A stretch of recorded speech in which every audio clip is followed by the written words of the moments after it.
कभी सोचा है हमारी ये दुनिया 8 अरब से ज्यादा लोग, इन सबका पेट आखिर भरता कैसे है? जवाब पता है कहाँ छिपा है? उन चीजों में जो हमारी फसलों को, हमारी जमीन को पोषण देती है। तो आज हम उर्वरकों यानी फर्टिलाइजर्स की इसी रोमांचक कहानी को समझने वाले हैं, एकदम प्राचीन मिट्टी से लेकर आज के मॉडर्न साइंस तक। ये जो लहलहाती फसलें दिख रही है ना, ये सिर्फ देखने में सुंदर नहीं है, ये सच में हमारी जिंदगी का आधार है। जरा सोचिए, इतनी बड़ी आबादी, उनके लिए हर रोज का खाना उगाना ये किसी चमत्कार से कम तो है नहीं। और पता है, इस चमत्कार के पीछे छिपा है एक गहरा विज्ञान। तो सवाल अब भी वही है कि ये सब होता कैसे है? इसका जवाब, जैसा मैंने कहा, छिपा है उर्वरकों की कहानी में। तो चलिए आज इस कहानी के पन्ने पलटते हैं और इस रहस्य से पर्दा उठाते हैं। तो सबसे पहले चलिए थोड़ा समय में पीछे चलते हैं। पौधों को खाना खिलाने, उन्हें पोषण देने का ये जो आइडिया है ना, ये कोई नई बात नहीं है, ये तो हजारों साल पुराना है। आइए मिलते हैं इस कहानी के कुछ सबसे पहले, सबसे शुरुआती नायकों से। देखिए, हजारों साल पहले मिस्र और रोम के लोग मिट्टी को उपजाऊ बनाने के लिए राख और गोबर जैसी चीजों का इस्तेमाल करते थे। ये तो बस एक शुरुआत थी। असली क्रांति, असली बदलाव आया 19वीं सदी में, जब सर जॉन बेनेट लॉज ने पहला केमिकल फर्टिलाइजर बनाया। इसके बाद जर्मनी में पोटेशियम इंडस्ट्री शुरू हुई और फिर 20वीं सदी की शुरुआत में आई हेबर बॉश प्रोसेस। इसने तो सच में सब कुछ बदल कर रख दिया। और इस पूरी क्रांति के पीछे एक दिमाग था, एक महान वैज्ञानिक का। इनका नाम था जस्टिस वॉन लीबिग। इन्हें यूं ही उर्वरक उद्योग का जनक नहीं कहा जाता। असल में ये वही थे जिन्होंने पहली बार ये समझा और समझाया कि पौधों को असल में बढ़ने के लिए चाहिए क्या। लीबिग ने एक बहुत ही कमाल का नियम दिया, जिसे कहते हैं न्यूनतम का नियम या लॉ ऑफ द मिनिमम। इसको ऐसे समझिए, मान लीजिए एक लकड़ी की बाल्टी है, उसमें कई पट्टियां लगी हैं, लेकिन एक पट्टी दूसरों से छोटी है। अब आप उस बाल्टी में कितना पानी भर पाएंगे? जाहिर है, बस उस सबसे छोटी पट्टी की ऊंचाई तक, है ना?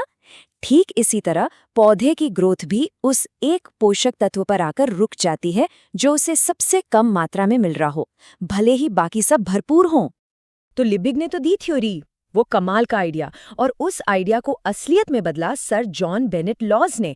इन्होंने ही पहला कमर्शियल केमिकल फर्टिलाइजर बनाया और बस यहीं से खेती करने का पूरा तरीका हमेशा के लिए बदल गया।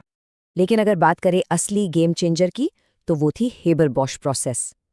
ये एक ऐसी खोज थी जिसने वैज्ञानिकों को एक तरह की सुपर पावर दे दी, हवा से नाइट्रोजन खींचकर अमोनिया बनाने की पावर। सोचिए, हवा में जो नाइट्रोजन है उसे पौधों के खाने में बदल देना। ये पौधों के लिए किसी अमृत से कम नहीं था, और इसी खोज ने दुनिया भर में भूखमरी को कम करने में एक बहुत बहुत बड़ी भूमिका निभाई। इस बात को महान डॉक्टर नॉर्मन बोरलॉग, जिन्हें हरित क्रांति का जनक भी कहते हैं, उन्होंने बहुत खूब कहा था। उन्होंने कहा, सुधरे हुए बीज वो चिंगारी थे जिसने हरित क्रांति की आग लगाई, लेकिन खनिज उर्वरक वो ईंधन था जिसने उस आग को जलाए रखा। इस एक लाइन से आप समझ सकते हैं कि ये खोज कितनी ज्यादा जरूरी थी। तो ये तो हो गई इतिहास की बात।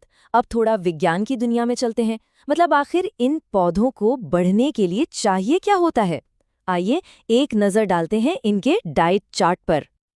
देखिए, पौधों को पूरी तरह से स्वस्थ रहने और बढ़ने के लिए कुल मिलाकर 17 जरूरी केमिकल एलिमेंट्स यानी पोषक तत्वों की जरूरत होती है, और यही वो चीजें हैं जो फर्टिलाइजर्स में डाली जाती हैं। अब इन पोषक तत्वों को हम दो बड़े ग्रुप्स में बांट सकते हैं। पहले हैं मैक्रोन्यूट्रिएंट्स। इन्हें आप पौधे का मेन कोर्स या मुख्य भोजन समझ सकते हैं, जिनकी जरूरत ज्यादा मात्रा में होती है। और दूसरे हैं माइक्रोन्यूट्रिएंट्स। इन्हें पौधे का विटामिन कह सकते हैं, चाहिए बहुत कम, पर इनके बिना काम नहीं चलता। और जब हम मुख्य भोजन यानी मैक्रोन्यूट्रिएंट्स की बात करते हैं, तो उनमें भी 3 सुपरस्टार हैं: नाइट्रोजन N, फास्फोरस P और पोटेशियम K। आपने NPK का नाम जरूर सुना होगा। ये तीनों ही ज्यादातर फर्टिलाइजर्स की जान होते हैं। अब जरा इस चार्ट को देखकर इनके बीच का फर्क समझिए। एक तरफ पौधे को लगभग 15,000 यूनिट नाइट्रोजन चाहिए, और दूसरी तरफ मोलिब्डेनम नाम का एक माइक्रोन्यूट्रिएंट है जिसकी सिर्फ 0.1 यूनिट की जरूरत है। कितना बड़ा अंतर है! लेकिन मजे की बात यह है कि अगर वो 0.1 यूनिट भी कम पड़ जाए तो पौधे की ग्रोथ पर बुरा असर पड़ सकता है। ये सब कुछ एक परफेक्ट बैलेंस का खेल है। ठीक है, तो अब हमें ये तो पता चल गया कि पौधों को चाहिए क्या। तो अब सवाल ये है कि बाजार में मिलता क्या क्या है। आइए जरा मॉडर्न फर्टिलाइजर्स के मेन्यू कार्ड पर एक नज़र डालते हैं। इसमें भी कई तरह के ऑप्शंस हैं। तो फर्टिलाइजर्स कई अलग अलग रूपों में आते हैं। एक तो होते हैं ठोस दाने, जिन्हें हम ग्रैन्यूल्स कहते हैं। इन्हें खेतों में छिड़का जाता है। और दूसरे होते हैं लिक्विड, यानी तरल घोल के रूप में, जिन्हें अक्सर सिंचाई के पानी के साथ मिलाकर दिया जाता है। इनको बांटने का एक और तरीका है कि उनमें कितने पोषक तत्व हैं। जैसे स्ट्रेट फर्टिलाइजर्स होते हैं जो सिर्फ एक प्राइमरी न्यूट्रिएंट देते हैं, मान लीजिए सिर्फ नाइट्रोजन। फिर आते हैं कॉम्प्लेक्स फर्टिलाइजर्स, जिनके एक ही दाने के अंदर 2 या 3 न्यूट्रिएंट्स केमिकली कंबाइन होते हैं। और तीसरे होते हैं मिक्स्ड फर्टिलाइजर्स, जो अलग अलग स्ट्रेट फर्टिलाइजर्स को बस फिजिकली मिलाकर बनाए जाते हैं। तो अब तक हमने थ्योरी तो समझ ली, लेकिन असली मजा तो प्रैक्टिकल में है ना? क्या ये हो सकता है कि हम सिर्फ एक पौधे की पत्तियों को देखकर ये बता दें कि उसे किस चीज की कमी है? जी हाँ, ये बिल्कुल मुमकिन है। आइए पौधों की इस भाषा को पढ़ना सीखते हैं। जब भी किसी पौधे में किसी पोषक तत्व की कमी होती है तो वो अपनी पत्तियों के जरिए हमें बताता है। और ये जो लक्षण पत्तियों पर दिखते हैं ना, वो अक्सर सिमेट्रिकल पैटर्न में होते हैं, मतलब पत्ती के दोनों तरफ एक जैसे। ये अपने आप में एक बहुत बड़ा सुराग होता है। अब ध्यान से देखिए, अगर पौधे की पुरानी यानी नीचे वाली पत्तियों पर कोई लक्षण दिख रहा है तो ये अक्सर नाइट्रोजन, फास्फोरस या पोटेशियम जैसे मोबाइल न्यूट्रिएंट्स की कमी का इशारा है। मोबाइल मतलब पौधा इन पोषक तत्वों को अपनी पुरानी पत्तियों से निकालकर नई जवान पत्तियों तक भेज सकता है। बिल्कुल वैसे ही जैसे हम पुराने घर से जरूरी सामान नए घर में शिफ्ट कर लेते हैं।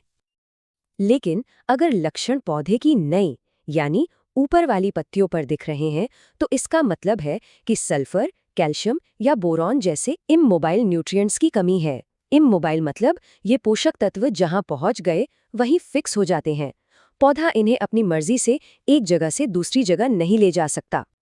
तो इसका मतलब क्या हुआ? इसका मतलब ये कि पौधे की पत्तियां सिर्फ पत्तियां नहीं हैं, वो एक तरह का मैप है, एक नक्शा है जो हमें बताता है कि पौधे के अंदर असल में चल क्या रहा है।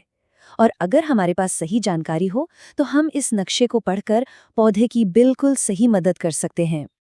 तो ये तो साफ है कि फर्टिलाइजर्स ने हमारी दुनिया को पूरी तरह बदल कर रख दिया है। ये आधुनिक जीवन की नींव है, लेकिन कहानी अभी खत्म नहीं हुई है। अब हमारे सामने चुनौती ये है कि भविष्य के लिए और भी बेहतर और भी सस्टेनेबल यानी टिकाऊ उर्वरक कैसे बनाए जाएं। ये एक बहुत बड़ा सवाल है और इसका जवाब हम सबको मिलकर खोजना होगा। अगर आप खेती और इससे जुड़ी नई तकनीकों के बारे में और जानना चाहते हैं तो उन्नत खेती चैनल को सब्सक्राइब करना न भूलें और उनकी वेबसाइट पर भी जरूर विजिट करें। धन्यवाद।